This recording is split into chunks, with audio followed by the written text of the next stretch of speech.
Welcome to Gutter Talk, the show all about comics and graphic novels. I'm your host, Matt Mitchell. There's no special segments this month, nothing but new comics, so let's jump into it.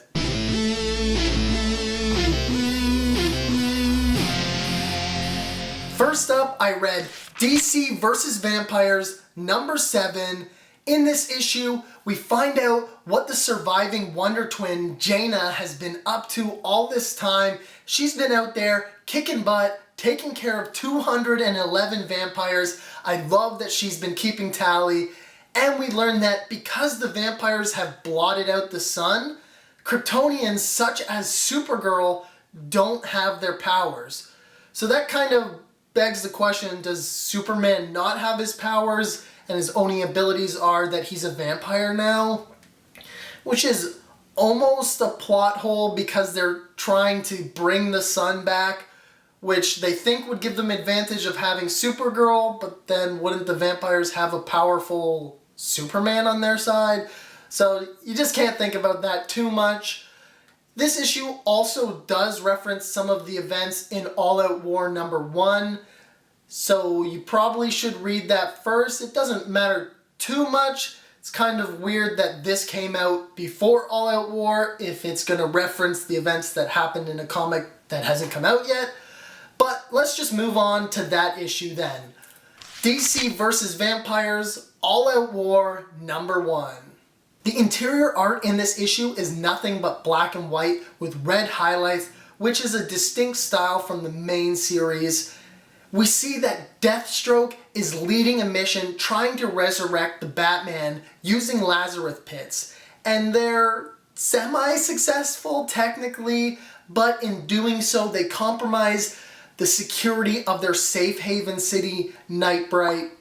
And based on the events of this issue, and obviously the title, I'm expecting the next 5 issues to be total war.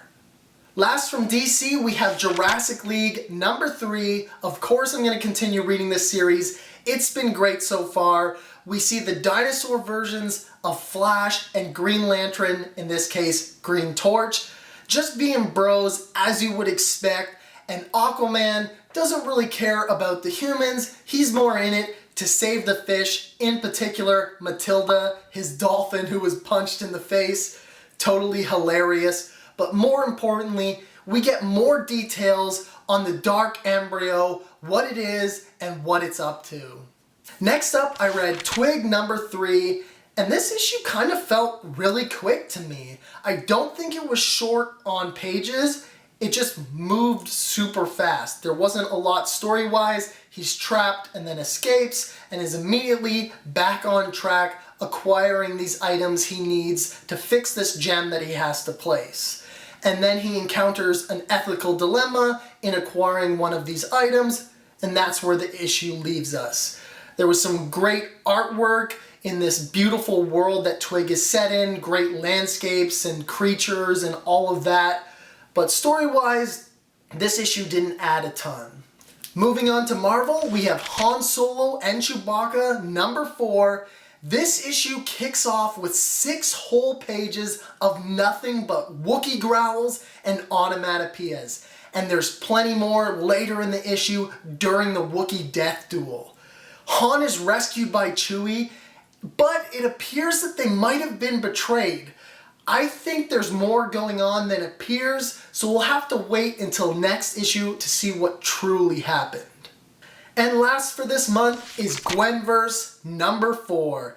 The Gwen variants are going after the remaining members of the Terminal 6, and in doing so, they happen to cure Nightbird, who herself is a Gwen variant, and so she ends up joining their team, and now they're taking the fight to Finale. So I'm actually looking forward to see what Finale really possesses that makes her such a big bad to need so many Gwen variants to take her down, because she really doesn't seem that strong of a villain and probably could have been taken out by 1 or 2 of them. That's all I read this month. Let me know in the comments what comics you've been reading, and while you're at it, give this video a thumbs up or subscribe. It'll really make my day, and I'll see you around comic shops in August.